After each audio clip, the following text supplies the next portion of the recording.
Alright, finally getting to the Anthony Joshua versus Charles Martin video. Wasn't able to make it earlier. Got a little bit interrupted with some other things. But Anthony Joshua, of course, dethroned Charles Martin in, what was it, the second round for the IBF World title. I mean, it was pretty much easy work for Anthony Joshua, man. I mean, just clean right hands. He was already setting it up in the first round. Caught him with a couple good ones. Martin was setting up his left hand. I mean, he landed maybe a couple jabs and a couple of lefts, but he was eating lefts. He was eating the jab, the left hook, and the right hand. I mean, every time Charles Martin was landing is exactly when Anthony Joshua was landing. So he was pretty much just opening up his own ass whipping anytime he decided to throw hands with Joshua. Joshua was just looking powerful, man. He just pretty much used the fundamentals in there, used basic boxing skills in order to get his punches there where they needed to be, and that's pretty much what did the job. I mean, Joshua has serious power. Martin is supposed to have a pretty good chin. Joshua has knocked out other guys with pretty good chins, and knocked out Kevin Johnson, who had never been knocked out before, and like knocked him clean out. Like, he had hit Kevin Johnson. Johnson like had the look on his face like, oh, like damn, like I didn't know this type of power was possible. I didn't know I could get hurt. And it was the same deal with Charles Martin. Charles Martin, that first time that he took that right hand, went down, like he had a surprised look on his face, like what, like damn, you know, like whoa, you know. It was, you know, it kind of reminds me of the way Curtis Stevens looked when Golovkin hit him with that hook, dropped him. Like he was like that, you know. Yeah, he had that look on his face, like damn, like that was serious, like, you know, like it buzzed him, you know, like it gave him like a straight up buzz, you know, like alcohol or something. So dropped him right there. Immediately Charles Martin managed to get up, and the very first shot Joshua hit him with dropped him again, and Martin was pretty much done, man. He was milking every hundredth of a second of the 10 count on both times he was dropped. And the ref wasn't going to be having that for the second one.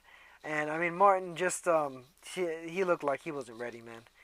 Any punch that Joshua was going to land after that was just going to add insult to injury. And, I mean, just do some real damage to Martin. Joshua showed just real power. It'll be real interesting to see the path that he takes next. He has so many rivalries out there.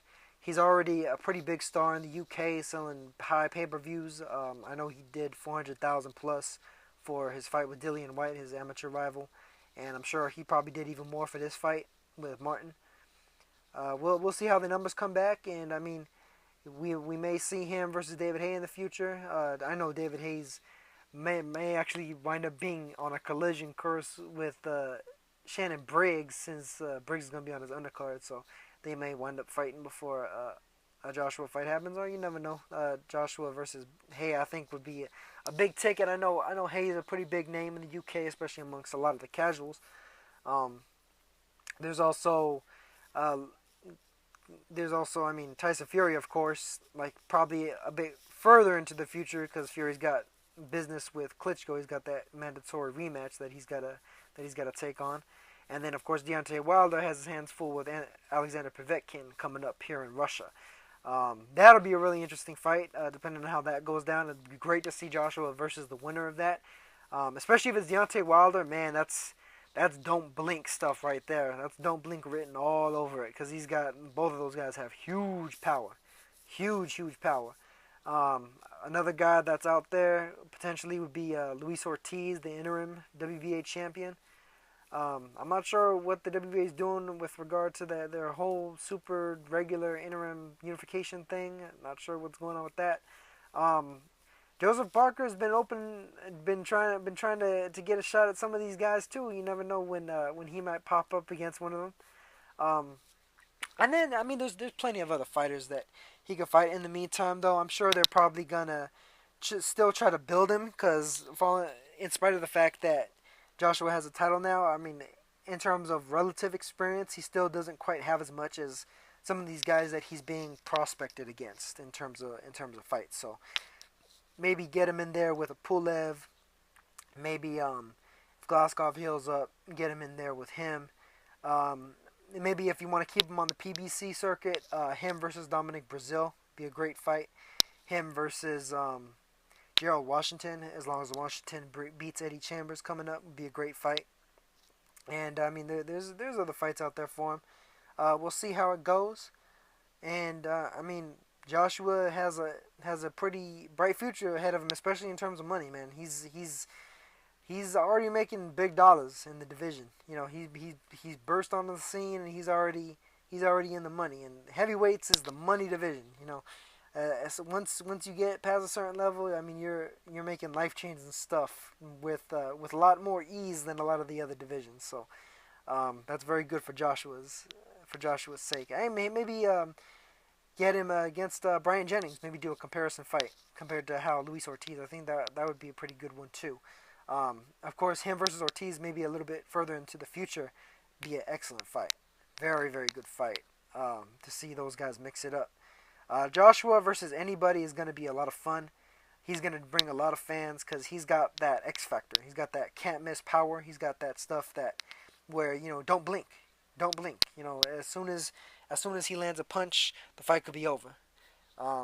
He could be losing a fight. He could land a punch and the fight could be over. You know, that's that X factor, man. That big power in the heavyweight division, the power division.